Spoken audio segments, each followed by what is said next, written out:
आखाती देशामध्ये सुरू असल्याचा दुधाचा परिणाम संपूर्ण भारतामध्ये होताना आपल्याला पाहायला मिळत आहे. कारण की ज्या पद्धतीने पाहिलं की व्यावसायिक गॅस सिलेंडर आहे त्याची जो पुरवठा आहे तो सध्या बंद केलेला आपल्याला पाहायला मिळतो आहे आणि त्याचाच परिणाम सध्या हॉटेल व्यावसायिकावरती होताना आपल्याला एकत्रित पाहायला मिळत आहे. आपण सध्या आलो आहोत पुणे जिल्ह्यातील खेड तालुक्यामध्ये या ठिकाणी हॉटेलमध्ये पाहतो की सध्या हॉटेलमध्ये जी गर्दी आहे ती सुद्धा तुरळक होताना आपल्याला पाहायला मिळत आहे. कारण की सध्या या ठिकाणी जो गॅस पुरवठा असेल त्यासोबत तेलाच्या किमती असेल ह्या वाढल्यामुळे कुठेतरी भाज्यांचे रेटसुद्धा आता सध्या हॉटेल व्यावसायिकांना वाढवायला लागलेले आहेत. आपल्यासोबत हॉटेल व्यावसायिक आहे. मला सांगा कशाबद्दल सध्या गॅस सिलेंडरचा पुरवठा आहे, तेलाच्या काय परिस्थिती आहे? सध्याची परिस्थिती गॅस मिळणं अवघड झालेलं आहे. गॅसचा पुरवठा सुरळीत नाही आहे. तेलाचे रेट वाढलेले आहेत. त्याच्यामुळं हॉटेलवरती ताण येतो.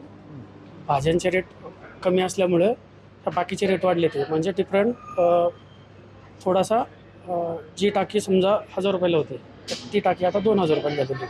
तर त्याच्यामुळे खूप तफावत निर्माण झालेली आहे.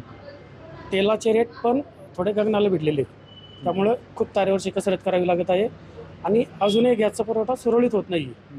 तर त्याच्यासाठी काहीतरी उपाययोजना केल्या पाहिजे, नाहीतर आम्हाला हॉटेल बंद करायची वेळ येईल. जर पुढच्या काळामध्ये जर गॅस सिलेंडर्स मिळाला नाही तर काय परिस्थिती होईल हॉटेलवर? परिस्थिती खूप अवघड होईल. कामगार वर्ग आहे, गॅस नाही भेटला तर हॉटेल बंद करावे लागतील आणि खूप कमी प्रमाणात जिथे आम्हाला थोडंसं हे करावं लागतं आहे, कुठंतरी काटकसर करावी लागते.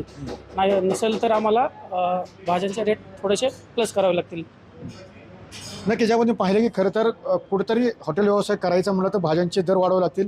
मात्र भाज्यांचे दर वाढवल्यानंतर ग्राहक वर्ग येईल का ही सुद्धा चिंता सध्या व्यावसायिकामध्ये आणि हॉटेल व्यावसायिकामध्ये असलेलं आपल्याला पाहायला मिळतं आहे. त्यावर अभिषेक समी सुनील TV9 मराठी खेड पुणे.